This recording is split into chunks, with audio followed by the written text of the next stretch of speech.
ఇది మార్చి 2024లో వచ్చిన క్వశ్చన్ ఇది. మార్చ్ 2024లో వచ్చిన క్వశ్చన్ ఇది. 6th question. Evaluate limit x tends to infinity 11x cube minus 3x plus 4 by 13x cube minus 5x square minus 7. Okay, నీ question చదవండి. Okay, right.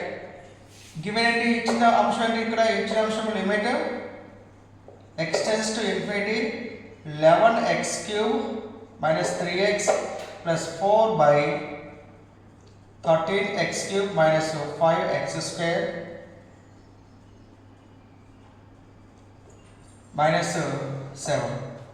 Okay, ఇక్కడ x cube ఉంది కదా, ఇక్కడ x tends to infinity ఇచ్చారు కాబట్టి answer అనేది 4/-7 వస్తుంది మనకి. ఆన్సర్ 4/-7 వస్తుంది. అది ఎట్లా అంటే చూడు, x tends to infinity అంటే x tends to infinity అంటే ఎంత, 1/x tends to 0 అవుతుంది కదా. 1/x tends to 0 అవుతుంది. 1/x అనేది 0కి అప్రోచ్ అయితే x అనేది మనకి ఇన్ఫినిటీకి అప్రోచ్ అవుతుంది అన్నమాట. ఓకేనా, 1/x tends to 0 అవుతుంది అన్నమాట. సో దానికి మనం ఏం చేస్తాం, ఇన్ఫినిటీ సబ్స్టిట్యూట్ చేసామనుకో ఎంత అవుతుంది, ఇది infinity cube infinity plus something ఎంత ఇన్ఫినిటీ వస్తుంది కదా. ఇక్కడ ఇన్ఫినిటీ, ఇక్కడ ఇన్ఫినిటీ స్క్వేర్, మొత్తం ఎంత వస్తాయి, ఇన్ఫినిటీ వస్తుంది కదా. అంటే ఏమవుతుంది, not defined in determination formation వస్తుంది మనకి. అవునా కదా, ఇన్ఫినిటీ సబ్స్టిట్యూట్ చేసుకోవాలి. ఒకసారి సబ్స్టిట్యూట్ చేద్దాం. ఏముంది ఇక్కడ, లిమిట్ ఎంత, ఇన్ఫినిటీ కదా. 11 into infinity cube minus 3 into infinity plus 4 by 13 into infinity cube minus 5 into infinity square minus 7. టోటల్గా ఎంత వస్తాయి, ఇన్ఫినిటీ క్యూబ్ అంటే ఇన్ఫినిటీ మైనస్ ఎంత ఇన్ఫినిటీ సంథింగ్, ఇన్ఫినిటీ ప్లస్ ఎంత ఇన్ఫినిటీకి ఎంత ఉంటే కానీ మన ఇన్ఫినిటీ వస్తుంది. టోటల్గా పైన ఇన్ఫినిటీ బై ఇన్ఫినిటీ ఏమవుతుంది, నాట్ డిఫైన్డ్ అంటే ఇన్ డిటర్మినేషన్ ఫార్మేషన్ అన్నమాట. సో దేర్ఫోర్ నాట్ డిఫైన్డ్ కాబట్టి మనం ఏం చేస్తాం, దీన్ని కారణాంకాలుగా అంటే ఫ్యాక్టరైజేషన్ ద్వారా కానీ రేషనలైజేషన్ ద్వారా కానీ లేదా కామన్ తీయడం ద్వారా కూడా చేసుకోవచ్చు. దీన్ని కామన్ తీయడం ద్వారా. సో ఇప్పుడు నేను ఏం చేస్తానంటే limit x tends to infinity వచ్చినప్పుడు మనం కామన్ తీద్దాం. Limit x tends to infinity, ఇక్కడ x cube కామన్ తీద్దాం డైరెక్ట్గా. x cube కామన్ తీద్దాం. x cube కామన్ తీస్తే ఎంత ఉంటుంది, ఎంత ఉంటుంది, 11 ఉంటుంది కదా. సారీ, ఇందాక ఆన్సర్ చెప్పాను కదా, ఇది కదా 11/13 వస్తుంది. ఓకే, x cube కామన్ తీస్తే ఎంత, 11 minus 3x by x cube plus 4/x cube అంతేనా.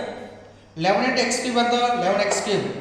x cube క్యాన్సిల్ అయితే 3x ఉంటుంది లేదా, x cube క్యాన్సిల్ అయితే 4 ఉంటుంది లేదా, సరిపోయిందా.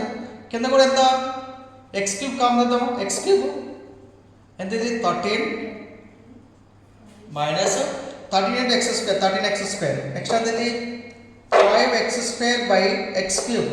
x cube క్యాన్సిల్ అయితే 5x square ఉంటుందా, minus 7/x cube. 7/x cube ఎంత, x cube క్యాన్సిల్ అయితే 7 ఉంటుంది లేదా, సరిపోయిందా.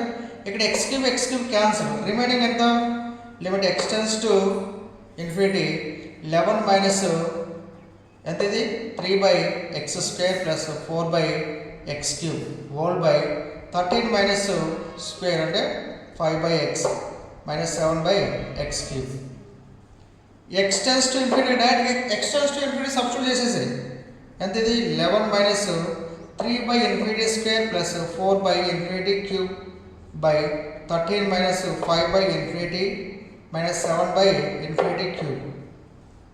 ఓకేనా, ఇక్కడ ఎంత 1/infinity అంత 0, 1/infinity అంత 0, 1/infinity స్క్వేర్ అన్నా కానీ నీకు ఎంత అవుతుంది, 0 అవుతుంది. ఓకేనా, 1/infinity క్యూబ్ అంటే ఎంత, 0, క్యూబ్ అంటే ఎంత, 0.